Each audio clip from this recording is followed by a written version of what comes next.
días y un saludo a todos los seguidores de este blog.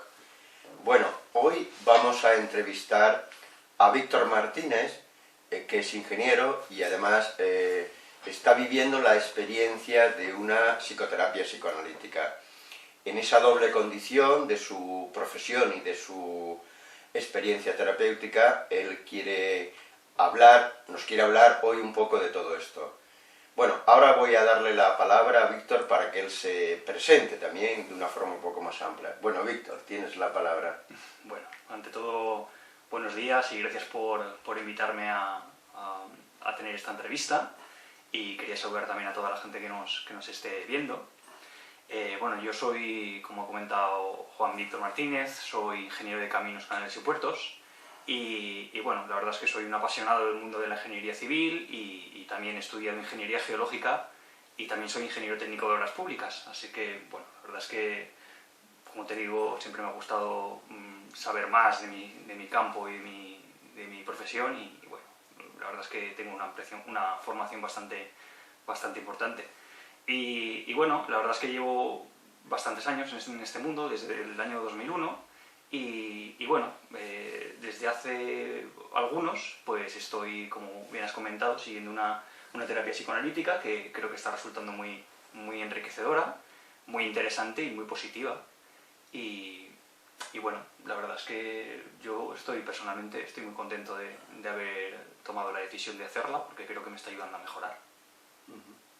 Sí, me gustaría que explicaras a la gente cuál es el trabajo de un ingeniero, porque hablaba el otro día justamente con un colega tuyo y me decía, cosa que yo no había caído en la cuenta, que ingeniero viene de ingenio.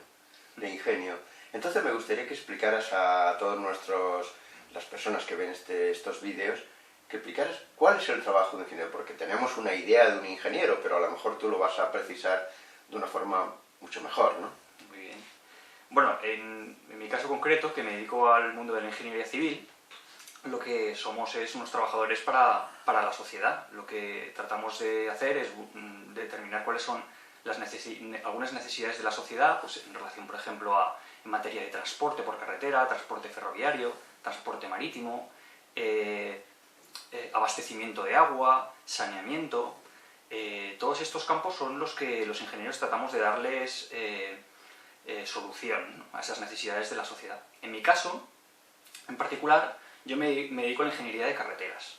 Entonces, por ejemplo, un ejemplo muy claro de cuál es mi trabajo en este sentido, por ejemplo, determinamos un problema, como puede ser, por ejemplo, un tramo que tiene muchos accidentes, analizamos cuáles son sus causas, vemos cuáles pueden ser las soluciones a esos problemas y les damos solución. Entonces, ese sería uno de los campos en los que yo particularmente estoy trabajando.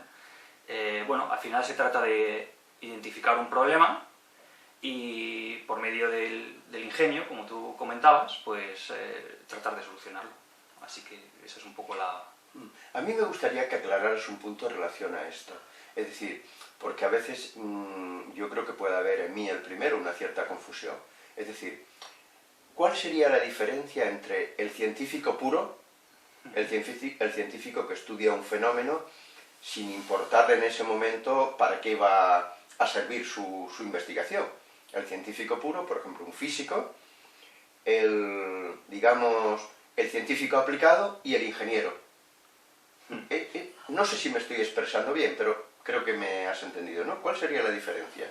Bueno, el ingeniero trata de dar solución a cosas muy concretas, ¿vale? Trata por ejemplo, en mi caso, como te comentaba, de realizar las obras necesarias para conseguir paliar un problema.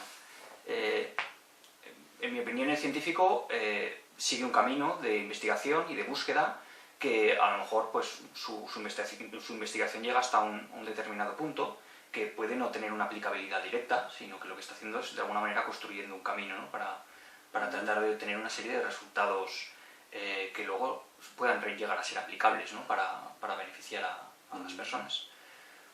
Yo creo que principalmente puede ser esa la diferencia, ¿no?, que nosotros estamos muy orientados a objetivos, ¿no?, a evidenciar, ¿no?, soluciones y bueno, pues a dar solución a los problemas que se van planteando.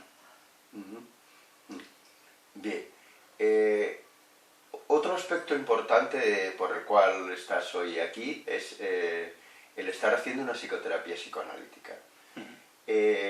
Hablaba yo contigo un día de estos, como recuerdas, tomando un café, de las resistencias que puede haber en el mundo técnico, en el mundo de las personas que se dedican a trabajos muy técnicos, de aplicaciones técnicas, como puede ser en parte al menos la ingeniería, la resistencia que puede haber hacia lo que podríamos llamar el mundo interior de las personas, el mundo de las emociones, de los sentimientos, de los deseos, de las pulsiones, de todo, la subjetividad de un ser humano. Esto, ¿tú lo has evidenciado dentro de tu mundo profesional? Sí, la verdad es que sí que creo que van por ahí las cosas. Yo creo que el mundo interior, el mundo más de los sentimientos, de los afectos, de cómo es una persona y cómo se siente, queda muy relegada a un segundo plano en el ámbito profesional en el que yo trabajo. Como te digo, lo más importante en mi profesión suelen ser los resultados, que los problemas queden resueltos y siempre dentro de un contexto normalmente muy estricto económicamente. Hay que ser productivo, por decirlo de alguna manera. Luego es cierto que dentro del mundo de la ingeniería hay un desconocimiento bastante importante de en qué consiste una terapia psicoanalítica. Por lo que yo he podido comentar con compañeros con los que he hablado de este tema, tiene una imagen más de que cuando uno va a asistir a una terapia y va a hablar con un psicólogo, se le va a manipular, se le va a cambiar.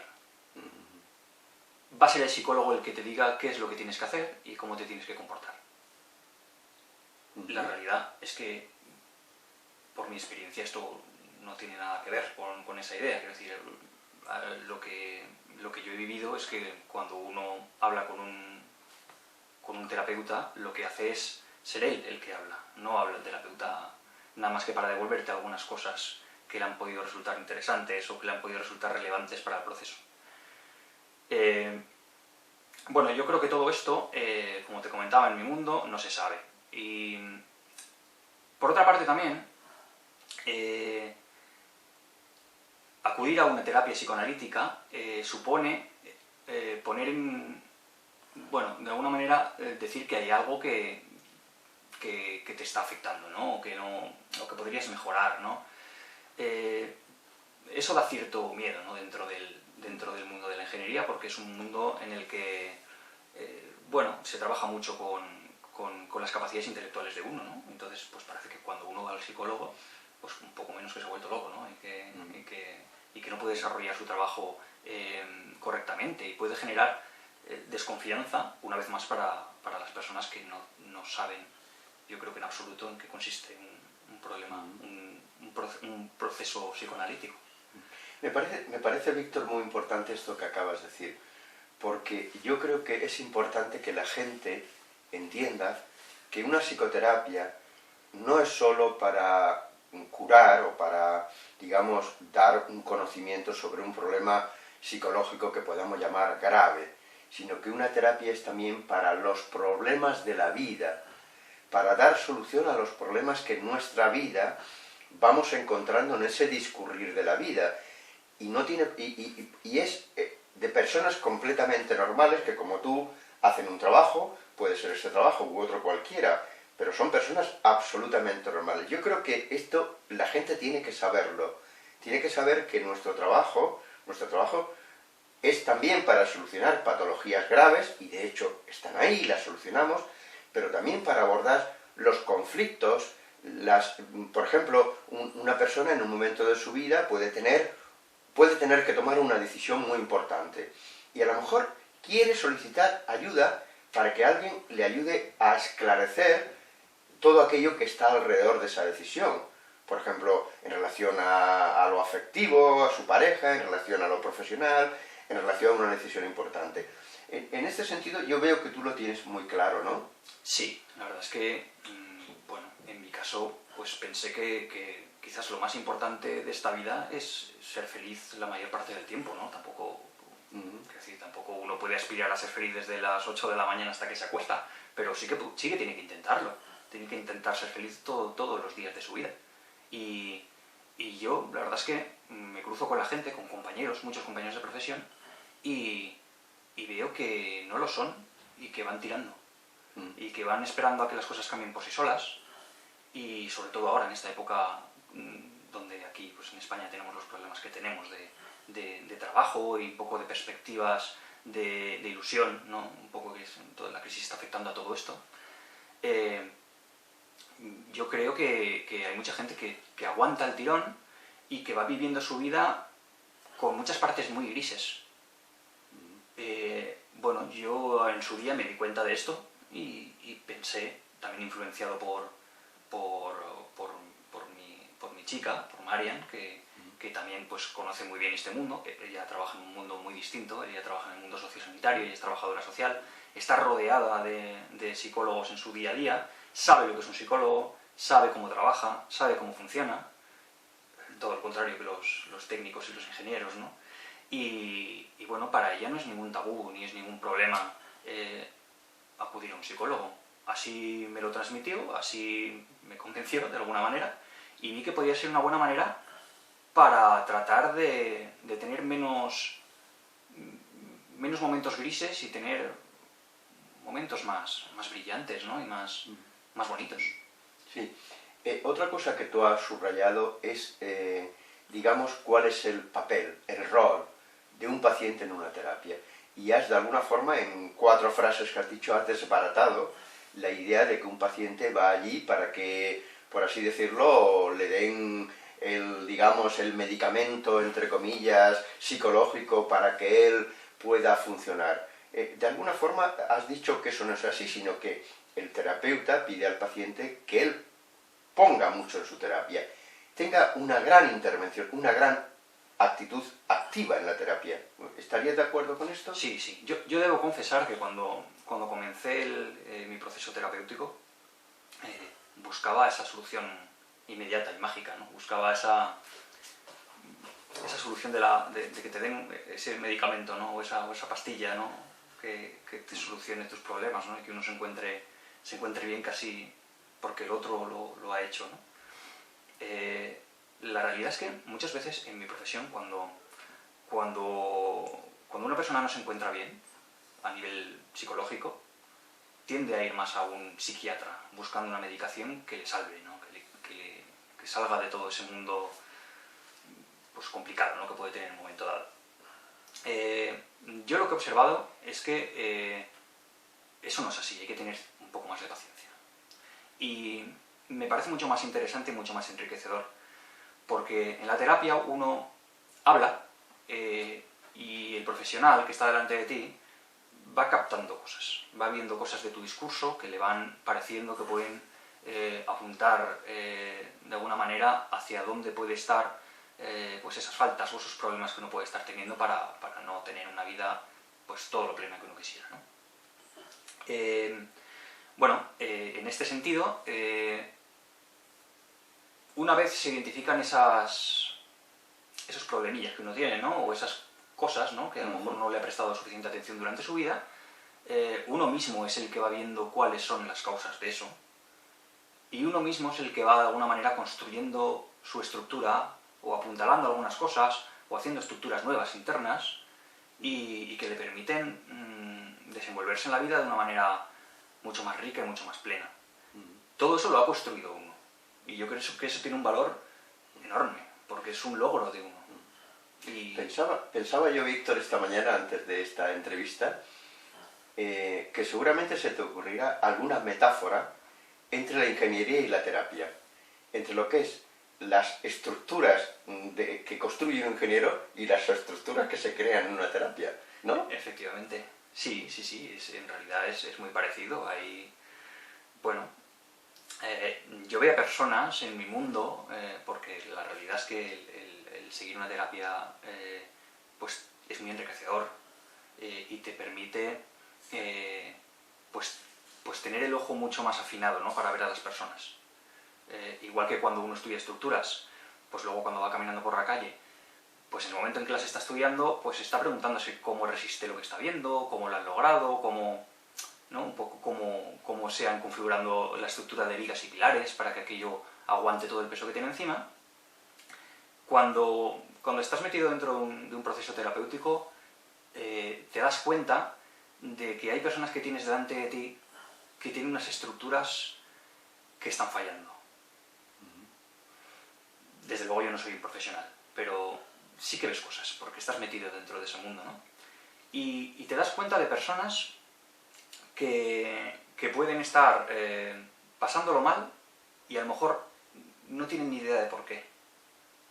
O personas que pueden estar haciéndoselo pasar mal a otras personas por la misma razón, porque mucha gente puede estar teniendo problemas psicológicos, puede estar enferma y puede no haberse dado cuenta, ¿no? de la situación que vive, y lo peor de todo es que probablemente nunca se den cuenta de esa situación que viven. Bueno, al final son estructuras, tanto las personales como las reales, que pueden tener problemas y que creo que en muchos casos se pueden reforzar. Sí, abundando un poco más en tu terapia, supongo que tú has ido como pasando, por así decirlo, por fases. Quizá al principio hubo una fase, yo diría incluso una fase antes de ir a la terapia. Antes de ir a la terapia. Lo digo porque esto es importante para que la gente entienda que una terapia es un proceso complejo, es un proceso evolutivo, dinámico, complejo, que incluso empieza a funcionar cuando uno empieza a pensar hacer una terapia. Y eso puede ocurrir a veces incluso puede ocurrir años antes de ir a una terapia. Una persona empieza a decir, bueno, debería ir a un terapeuta, hay algo aquí que debo solucionar, etcétera, etcétera. Seguramente tú puedes delimitar ciertas fases hasta este momento, porque la terapia sigue, estás ahora mismo en terapia, Sí, no sí, la has querido, todavía no la has acabado. No. Has visto fases, ¿no? Sí que es cierto. Bueno, sí que es cierto que todo empieza antes, ¿no? Antes uno, pues lógicamente está viviendo, pues quizá una realidad en la que ve que su situación podría ser mejor, ¿no? Pues situaciones laborales que a lo mejor no sabe resolver bien, situaciones personales que a lo mejor tampoco sabe muy bien por qué, pero pueden no estar funcionando. Bueno, la verdad es que puede llegar incluso a que no duermas bien, a que tengas irritabilidad. Todas esas cosas, pues si uno es capaz de darse cuenta, o con la ayuda de la gente que tiene alrededor, pues dice, oye, estás un poco tenso, ¿no? O se te ve que lo estás pasando mal, ¿no? Pues todas esas cosas, si uno se da cuenta, porque hay que darse cuenta, pues puede pensar... ¿Qué importante es eso que acaba de decir? Hay que darse cuenta. Hay que darse cuenta y luego hay que querer ponerle solución. Porque muchas veces las personas tendemos a esperar a que el tiempo pase y que las cosas se solucionen por sí mismas. Y eso, bueno, no sé si sucede, pero yo creo que lo suyo es, y lo valiente también, ¿no? Es enfrentarse al problema y decir, estamos perdiendo el tiempo, lo estoy pasando mal, y yo creo que esto se acabe cuanto antes, y oye, pudiendo tener una vida plena, y viendo que los años se pasan rápidos, bueno, porque vamos a estar pasándolo mal, ¿no? Porque vamos a pasarlo bien, ¿no? Que la vida es corta. Así que bueno, pues eso es un poco lo que decide que uno pues ponga solución. En mi caso, como te comento, pues fue una terapia psicoanalítica también pues porque conocí el procedimiento y a través de mi chica, ¿no? de mi novia. Y bueno, ella también estaba siguiendo en su día este proceso parecido. Y bueno, pues me comentó que podría ser una buena solución y decidí que era interesante probarlo. En primeras fases, como te he comentado antes, pues uno busca que le solucione el problema de un plumazo, ¿no? Que cuanto antes mejor. Y que pues esos momentos momentos angustiosos o peores que uno tiene, pues que no los tenga. Pero luego uno poco a poco se va dando cuenta de que la solución no tiene que venir desde fuera, que es más fácil que venga desde dentro, porque al final el conocimiento de lo que a uno le pasa por dentro solo lo tiene uno. Y conforme uno va hablando y va poniendo en palabras esas angustias y esas situaciones complicadas, se va dando cuenta de otras cosas. A mí me resultó sorprendente cómo después de... cómo entrar a lo mejor angustiado a una sesión y salir aliviado. Era una cosa que a mí me resultaba curiosa, ¿no? Y bueno, al final resulta que poner en palabras las angustias que uno tiene, pues de alguna manera las reorganiza, digamos, reorganiza el interior. Sí. Y también les quita mucho peso, ¿no? Y realmente muchas veces lo que uno siente por dentro es mucho más grande de lo que realmente puede ser, ¿no? Objetivamente. Bueno, me resultó también muy sorprendente en esas primeras fases cómo trabaja el subconsciente y cómo a lo mejor uno tenía una conversación con su terapeuta un viernes y cómo un miércoles venía una idea muy importante sin haber estado pensando en ella, por lo menos conscientemente. Esto me sorprendía. Esto, Víctor, está en la línea, esto que estás diciendo ahora mismo, está en la línea de lo que actualmente están descubriendo las neurociencias. Las neurociencias, muchos neurocientíficos, están descubriendo a base de trabajo experimental, de método experimental, aquello que Freud dijo hace más de un siglo, es decir, cómo nuestra mente tiene una profundidad, tiene un aspecto profundo que se nos escapa, que no somos conscientes, que está trabajando continuamente, incluso en el sueño. Por eso creamos sueños que tienen una estructura, sueños que tienen un sentido, sueños que aunque sean muy, digamos, valga la redundancia, muy oníricos, pero que nuestra mente profunda los crea, los fabrica, por así decirlo, los estructura. Entonces, lo que están realmente confirmando las neurociencias es justamente esto, ¿no? Que hay una mente profunda que incluso organiza, estructura, decide, etc. Y decide incluso en ausencia, por así decirlo, de nuestro yo, de nuestra parte consciente. Esto parece ser que tú lo estás sintiendo, viviendo. Sí, y como te digo, era sorprendente y gratificante, porque es que en realidad, para un ingeniero, el no tener las cosas encima de la mesa y tenerlas controladas, interconexionadas y explicadas, es difícil de asumir, ¿vale? Pero cuando ves que la realidad es la que es, y es que están sucediendo cosas que a lo mejor no las estás pensando directamente, sino que están sucediendo, y que además ves que es un resultado de la terapia que estás siguiendo, te das cuenta de que hay algo que está funcionando. Y eso es... Bueno, eso es interesante.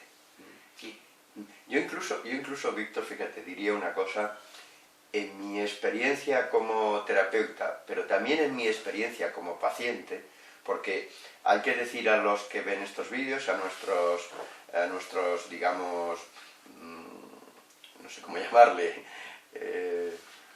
las personas que ven los vídeos, que los que nos dedicamos a esta profesión es prácticamente obligatorio, es decir, no puede haber ningún terapeuta, por lo menos de orientación psicoanalítica, que no haya hecho una terapia personal muy amplia y muy exhaustiva. Nadie que se diga terapeuta psicoanalítico debe haber dejado de hacer eso. ¿Por qué? Porque ese conocimiento profundo de uno mismo luego va a ser importantísimo para ayudar a los pacientes. Es algo así como yo digo, a veces pongo el ejemplo el montañero. No es lo mismo el montañero que sabe mucho de montañas, habiendo estudiado muchos libros, que el montañero que es montañero de a pie, montañero que ha escalado muchas montañas, que ha vivido cada metro de escalada, que ha vivido todas las experiencias, las agradables y las frustrantes, y que luego se convierte en guía de montaña. Esa persona tiene un conocimiento vivo, experiencial, vivido, sentido, y por tanto tiene esa experiencia y puede estar preparado para ayudar a otra persona en esa escalada. Pues el terapeuta es lo mismo. Entonces, esta experiencia personal de uno mismo es importantísima a la hora de estar con los pacientes. Sí, además, bueno, a mí personalmente me está resultando una experiencia muy enriquecedora de conocimiento personal, de solución a mis momentos más grises, ¿no? O más, bueno, yo creo que tengo una vida más plena. Creo que soy capaz de vivir la vida de una manera más feliz y a través de, lo que más valor tiene es a través de herramientas que uno mismo se ha ido construyendo, de reestructuración, de pensar. Y luego me parece que ese conocimiento interior es muy útil también para relacionarme con gente en mi profesión, para darme cuenta de cosas, para ver la gente que puede estar pasándolo mal, para intentar echar una mano a alguien. Bueno, me parece que tiene valor a nivel tanto personal como profesional. Sí. Sí. Algo, Víctor, que tú has dicho antes me ha sugerido una idea. Esto de que el ingeniero tiene que tener todas las cosas que tiene sobre la mesa bien organizadas y bien controladas. Y estaba pensando que al final del camino quiero decir, de una terapia, y quizá en la vida práctica profesional del ingeniero, hay algo parecido en el sentido siguiente. Es decir, cuando tú has acabado una terapia, si esa terapia ha sido bien hecha, con el tiempo suficiente, dándote el tiempo que un ser humano, no la terapia, quiero decir, mucha gente dice, el psicoanálisis es largo. No, el psicoanálisis no es largo porque el psicoanálisis en sí mismo quiera que la terapia psicoanalítica sea larga. No es eso. El psicoanálisis a veces es largo en ocasiones con ciertos pacientes porque los seres humanos somos muy complejos. Y cuando entras en los vericuetos internos de un ser humano, te encuentras un panorama enorme. Pero también es verdad que si una terapia está bien hecha, al final de la terapia tienes así como, es como si vieras mucho más clara la organización, la estructura de tu mente y de tu realidad personal y de tu vida.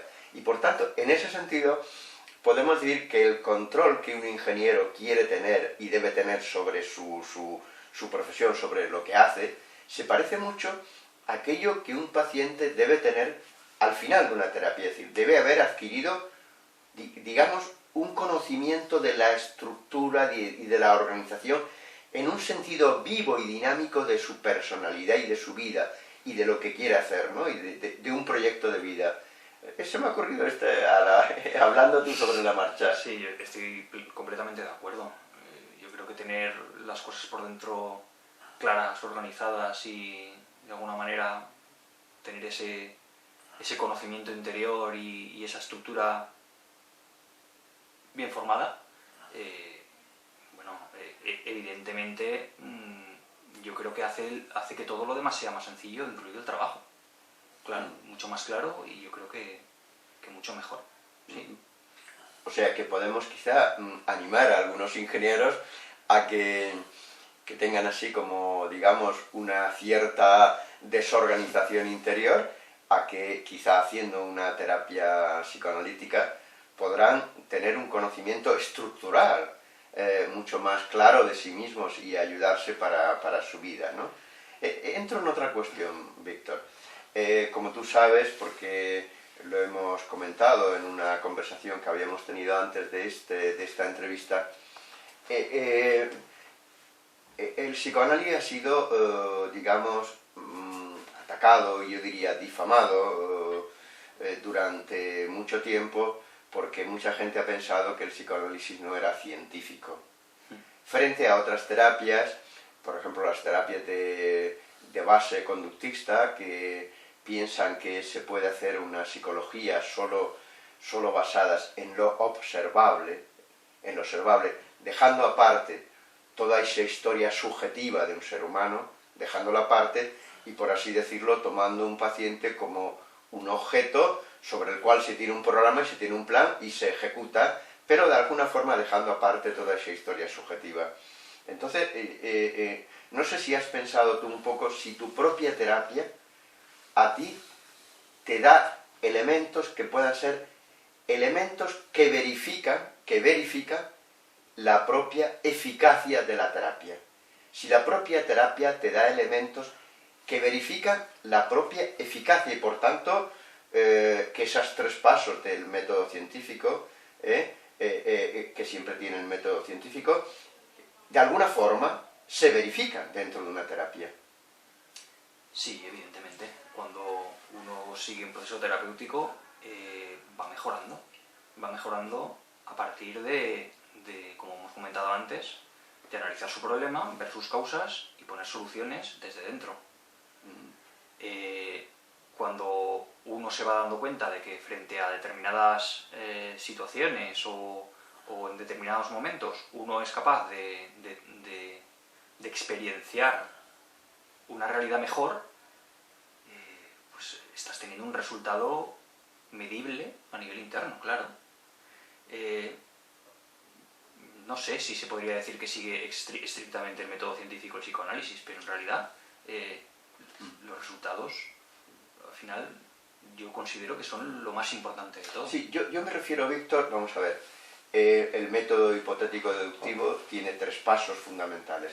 La observación de un fenómeno, las hipótesis que uno construye sobre ese fenómeno y luego ver la forma de verificar esas hipótesis. Es decir, esta observación, un fenómeno cualquiera, por ejemplo, sobre calor, o sobre frío, o sobre funcionamiento de algo técnico, uno observa un fenómeno, construye unas hipótesis que dan explicación, o que pretende que den explicación a ese fenómeno, y después intenta verificar si esas hipótesis son correctas o son incorrectas. Este es el método científico. En una terapia psicoanalítica, cuando uno está en la terapia, uno está observando un fenómeno. ¿Cuál es el fenómeno? Uno mismo. El fenómeno es un fenómeno muy complejo, porque es la vida y la historia subjetiva de uno, pero no deja de ser un fenómeno en un sentido amplio. Bueno, perdón.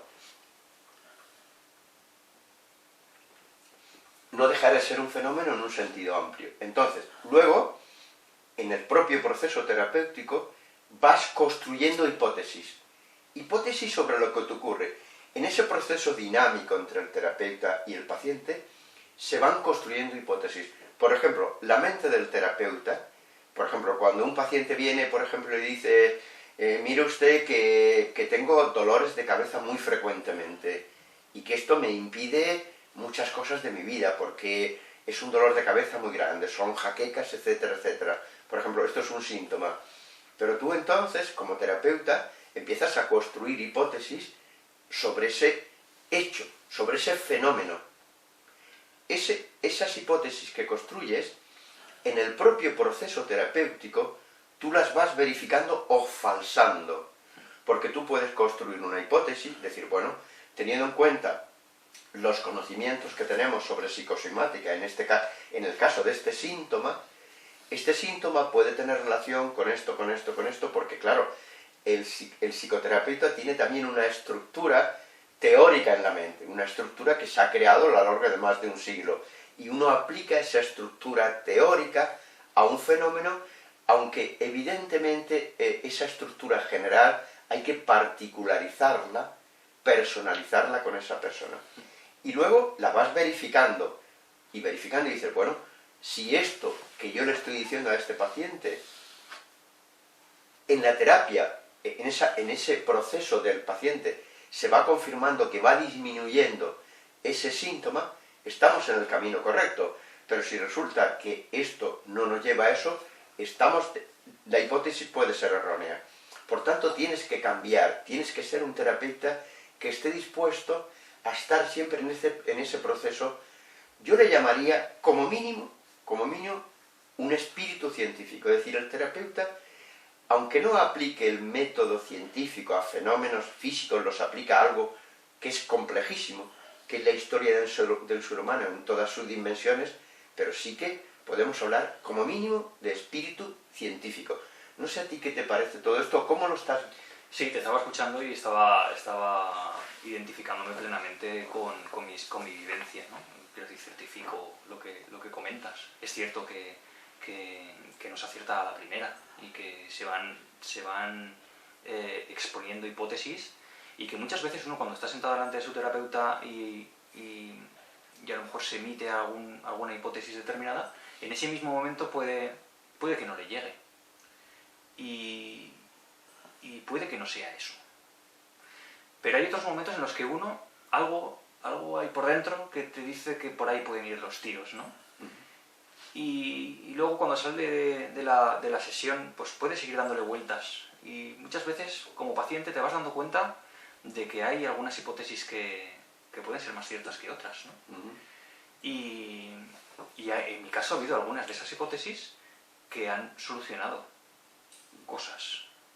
Entonces, yo sí que veo que el procedimiento que has descrito se ajusta a lo que yo he vivido, y creo que se asemeja mucho a lo que es un procedimiento científico. Y yo te reitero lo que he comentado antes, que al final las cosas se miden por sus resultados. Exactamente. Esa sería la verificación. Sí. Y bueno, la realidad es que las terapias comienzan y acaban. Y cuando acaban, generalmente es porque se ha obtenido una solución al problema con el que se ha venido. Sí. Yo creo que eso hace que la psicoterapia sea un procedimiento más que respetable y más que válido. Sí, mira, esto que estábamos hablando me ha traído a la cabeza hace muy pocos días, en una sesión con una paciente, una mujer de 35 años, que además estamos en el inicio de su terapia, es decir, en la primera fase, pero al inicio, ¿no? Llevamos pocas sesiones. Esta mujer que tiene en este momento una sintomatología depresiva, abatida, triste, desencantada, sufre mucho por todo esto, por toda esta sensación que le agrava toda su vida, en todos los aspectos de su vida, desde que se levanta hasta que se acuesta. Hablábamos de un asunto, es decir, lo que ella necesita, o sea, ella necesitaría, esto lo va viendo ella, necesitaría relaciones que la colmasen, que le satisfaciesen afectivamente. Por ejemplo, las relaciones con un hombre. Pero, curiosamente, cuando esta mujer empieza a hablarme de las relaciones que ha tenido con hombres y me habla de 3 o 4 relaciones, justamente lo que hace con esos hombres es rechazarlos. ¡Qué contradicción!, ¿no? Aquello que esta persona siente que necesita es lo mismo que ella rechaza, porque ha habido en concreto 3 hombres que han ido insistentemente tras ella. Insistentemente, y además ella me confirma de una forma clara y contundente, me dice, mire, estos hombres de verdad que no buscaban una aventura conmigo, me buscaban a mí, querían estar conmigo, querían tener una relación seria conmigo, y sin embargo yo lo rechacé de una forma, y ella me decía, esto fue algo que fue una hipótesis, hablando de hipótesis, ella me está hablando, yo estoy construyendo, porque ella me está hablando de estos hombres, y me está hablando de esta tristeza, de estos síntomas depresivos. Cuando ella me está hablando, yo, teniendo en cuenta toda la construcción teórica que hay en psicoanálisis, yo estoy escuchándola, y me doy cuenta de que aplicando toda esa construcción, todo ese saber acumulado de más de un siglo, a lo que esa persona me está diciendo, y particularizándolo en ella, me doy cuenta que lo que me está diciendo me está hablando de algo que tiene mucho que ver con una cierta estructura histérica que a veces tiene miedo a querer. Necesita mucho querer, pero al mismo tiempo tiene miedo a querer. Por lo que significa eso de, digamos, de castración en un sentido simbólico, castración de su omnipotencia, castración de su autosuficiencia, que a veces cuesta trabajo aceptar que uno necesita eso de otro. y uno puede estar en esa especie de omnipotencia y autosuficiencia que rechaza lo que a uno le ofrece, pero al mismo tiempo es lo que más necesita uno. Pues en este caso, cuando yo le dije a la paciente esto, cuando yo le hablé a la paciente eso, me dice al final de la sesión, me dice, mire, voy a emplear casi las palabras textuales que me dice, mire, es como si usted estuviera dentro de mí. Todo lo que usted me ha dicho es como si usted hubiera sido capaz de entrar en mi interior y decir lo que he sentido durante todos estos años. Lo que pasa es que yo no sabía formularlo bien, pero ahora que usted lo ha formulado, esto es realmente lo que me ha pasado con todos estos hombres. Entonces, es decir, esto de alguna forma lo digo en relación a lo que tú decías de una forma de verificación, es decir, lo que verifica nuestro trabajo son, por así decirlo, los resultados del propio trabajo. No es que los terapeutas no nos equivoquemos. Yo he cometido errores y lo he dicho en algún vídeo. Claro que he cometido errores y podría decir incluso nombres y apellidos de los pacientes con los que he cometido errores. ¿Quién no comete errores? ¿Quién no se equivoca? Pero, evidentemente, nosotros lo que verifica nuestro trabajo son los resultados. Es, por ejemplo, esto que me dice esta paciente. Esta paciente me dice, caramba, esto que usted me está diciendo me abre un horizonte enorme, porque yo no había caído en la cuenta de eso. Y a partir de ahora, eso que usted me está diciendo me permite trabajar. Es como una hipótesis que usted me brinda para que mi mente se ponga a trabajar sobre ella. La mente de ella y la mía propia. Pero esto es una terapia. Esto es una... Y yo me da la impresión que en tu terapia esto tú lo estás viendo claro. Sí, sí, sí. Cuando uno comienza una terapia, yo en mi caso tenía una confusión muy importante de sentimientos, de afectos, de sensaciones. Y uno, cuando las hipótesis son más correctas, ¿no? Las hipótesis que se formulan son más correctas, se va dando cuenta de qué son esas sensaciones que tiene uno un poco confundidas y las va identificando con cosas, ¿no? Y dice, ah, pues esto era rabia, ah, pues esto era tristeza, ah, pues esto era angustia, ¿no? Y es muy... Uno se va construyendo, efectivamente, porque de alguna manera va quitando ruido, va quitando malas hierbas, ¿no? Y va dándose cuenta un poco de cuáles son las cosas que estaban ahí detrás de toda esa espesura, ¿no? Y de toda esa confusión. Y bueno, es cierto que cuando se da en la clave de alguna de las hipótesis es muy acertada, la mente va por sí sola. Y el nudo que uno tenía, la mente lo deshace. Lo deshace casi sin pensarlo. Y se va dando cuenta de cosas, va solucionando su problema y bueno, como te comentaba, es casi sorprendente, ¿no? A veces, ¿no? Sí, yo diría, esto que dices me parece tan importante. Yo diría que la mente tiene la capacidad, una capacidad innata, de cuando le damos los nutrientes adecuados, el alimento psíquico adecuado, inicia un proceso, se desata un proceso. Esa, entre comillas, máquina mental que es el cerebro unido a la mente, las dos cosas en profunda interacción dentro de una historia, la historia de la persona que está en ese proceso, la mente inicia un proceso que se va, yo diría que incluso aunque el paciente no se dé cuenta, está trabajando durante el día y durante la noche. Sí, sí. Y esto, fíjate, Víctor, que lo vemos muy claramente en los sueños. Por ejemplo, cuando tú analizas los sueños que se dan en un paciente durante un proceso terapéutico y analizas los sueños del principio de la terapia y los sueños del final, te das cuenta cómo la propia mente en el propio sueño está elaborando una historia muy diferente al principio de la terapia y al final de la terapia. La mente inconsciente, en el propio sueño, está elaborando un sueño que realmente es muy diferente. Al principio es un sueño con mucha más confusión, que el paciente se queda absolutamente perplejo, que no sabe qué decir, y que normalmente lo que dice, ay, yo no sé nada de lo que quiere decir esto. Incluso a veces habla de su sueño como si no fuera su sueño.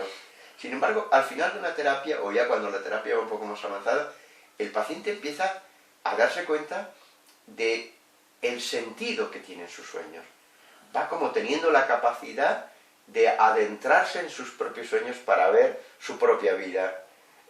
No sé si a ti te ha pasado algo de esto claro, es un poco, en tu terapia. Es un poco lo que comentaba yo al principio, esa confusión que uno tiene de sentimientos, de afectos, es toda una amalgama de cosas que no sabe lo que son. Lo que tú comentas de ese análisis de cómo son los sueños al principio y al final, al principio lo que te pasa por el día en sesión, que estás comentando que no sabes muy bien lo que te está pasando, por la noche se está reproduciendo en tus sueños, ¿no? Y luego sí que eres capaz a lo mejor más de concretar qué has soñado, incluso a veces darle un sentido a por qué has soñado eso. Sí que es cierto que uno tiene la mente más estructurada y es capaz de, bueno, es lo que comentábamos, tienes un conocimiento profundo mucho mejor de lo que pasa y cómo funcionas y cómo funciona tu mente. Y claro, puedes dar explicación a lo que te está pasando. Una pregunta, Víctor, y vamos a ir terminando ya. Estamos en un momento delicado, socialmente delicado, en España por supuesto, pero también en general, ¿no? Estamos en un momento de globalización, de mezcla de razas y culturas. Cada vez más, por cualquier calle de cualquier país, vemos muchas razas por la calle. Gente de... cada vez hay más mezcla. La globalización, en ese sentido, es una realidad visible. Estamos en un mundo complejo, globalizado, interaccionado, interactivo, cada vez más. Y yo quería preguntarte, vamos a ver, ¿tú crees que la psicología, las terapias, todo este mundo puede realmente ofrecer algo a esta sociedad en el sentido de que no solamente ya hablando de conocimiento individual, como es el caso tuyo haciendo tu terapia, sino que todo esto se convierta también en un acervo de conocimientos colectivo para hacer un buen diagnóstico social, hacer un buen diagnóstico de la situación actual y poder salir adelante, porque yo creo que tú como una persona que tiene que dominar claramente una serie de técnicas para hacer una carretera, para hacer, por ejemplo, un viaducto, para hacer cualquier obra, como tú dices, civil, o sea, tiene que dominar eso, también tenemos que construir algo colectivo para ayudarnos a salir de la crisis y orientar la sociedad en un sentido. ¿Cómo lo ves tú esto? Sí, yo creo pero yo creo que tiene que empezar desde un conocimiento profundo, ¿vale? Yo considero que las personas quizás deberían darse cuenta de que la solución tiene que partir de dentro. Cuando uno toma conciencia de ello, es capaz de adaptarse mejor a lo que está pasando. Y es capaz de adaptarse a su entorno cambiante, a su entorno que puede ser en determinados momentos hostil.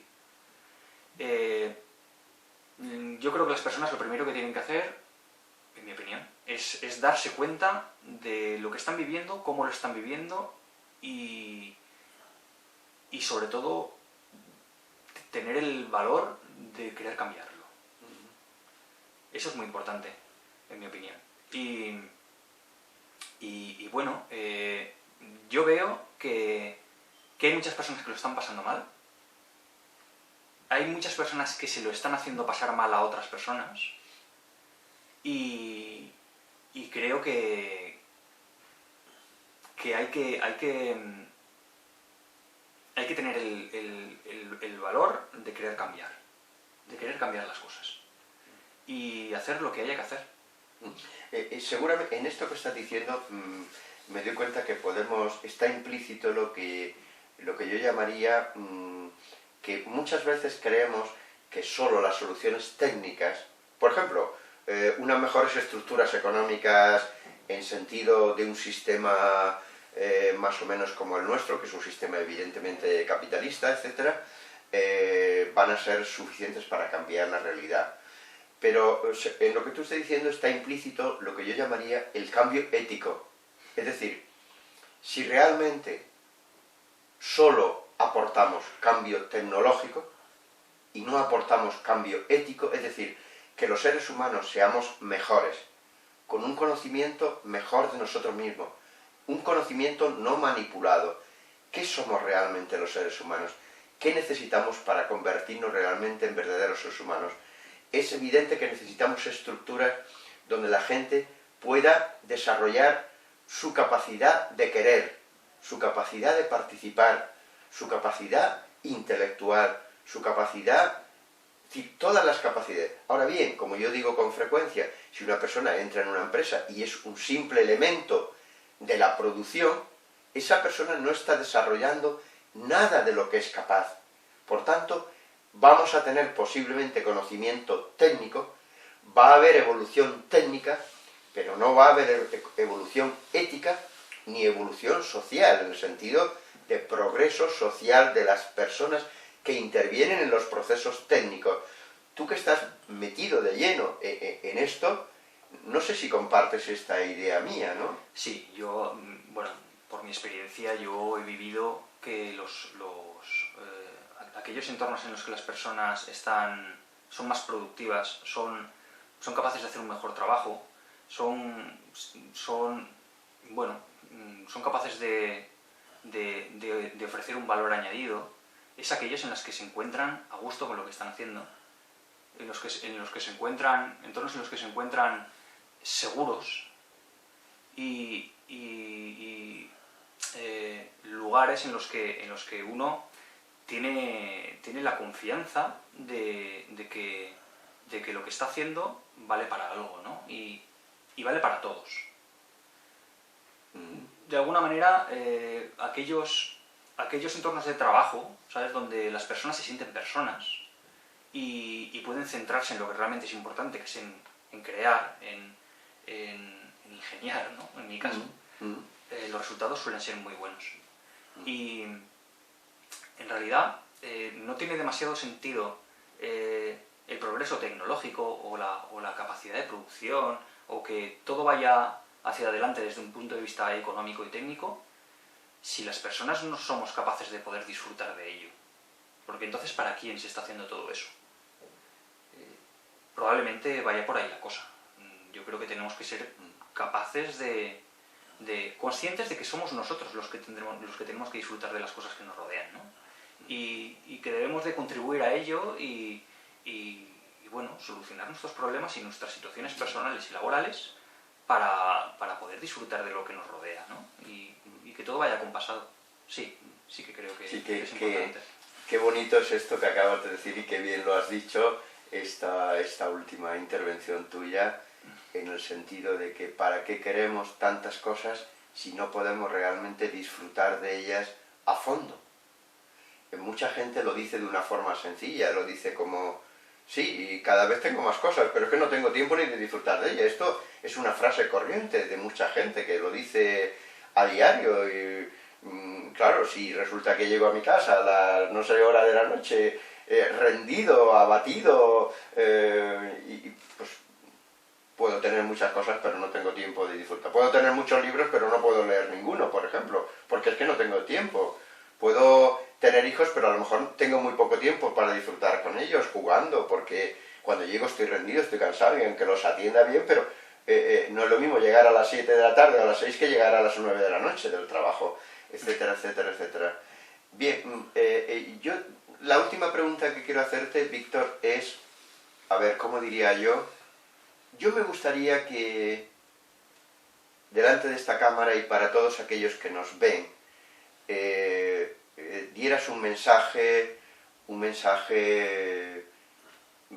partiendo de tu vida, de tu experiencia, de todo aquello que tú a lo largo de tu vida has aprendido, has pensado, y que puede ser un mensaje para mucha gente que nos está viendo, que va a ver este vídeo.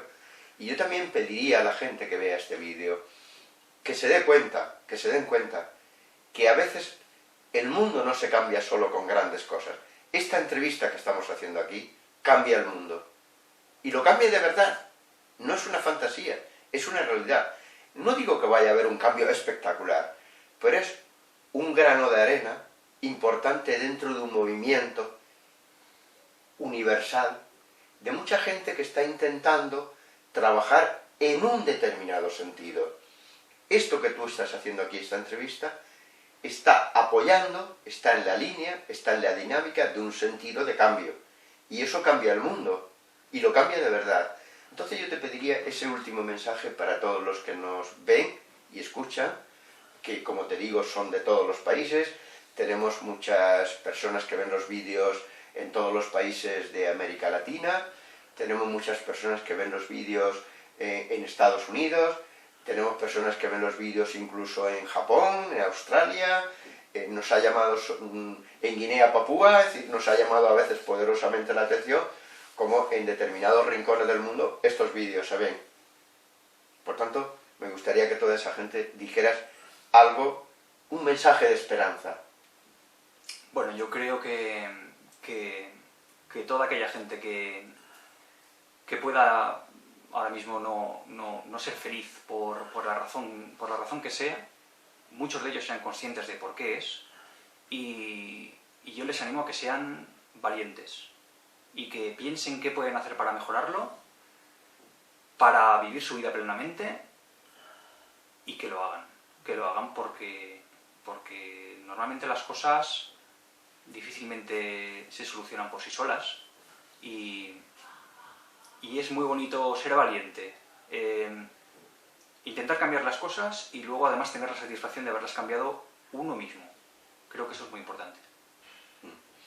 Bien, Víctor, pues quiero agradecerte, y en nombre de todas las personas que ven estos vídeos, quiero agradecerte porque sé que lo que tú has dicho va a ayudar a muchas de ellas. En nombre de ellas y en el mío propio, quiero agradecerte tu disponibilidad para hacer este vídeo, y bueno, quedas emplazado para otros momentos en los que seguramente yo reclamaré tu presencia para, por ejemplo, algún debate en grupo que pretendo hacer con otras personas. Hay una persona que se ha prestado, y también un colega tuyo, ingeniero también, que el otro día le propuse hacer algún debate en grupo y me dijo que encantado, que no tendría inconveniente, etcétera, y algunas personas de otras profesiones. Entonces, bueno, quedas emplazado para alguno de esos vídeos colectivos, y nada, darte las gracias, y espero que todo te vaya bien, que tu terapia sea un éxito total, que tu vida sea lo mejor posible. Muchas gracias, Víctor. Muy bien, muchas gracias, Juan, y por supuesto que estaré encantado de participar en cualquier actividad que por tu parte se organice, porque la verdad es que, bueno, es satisfactorio y es muy enriquecedor. Muy bien, muchas gracias. Gracias.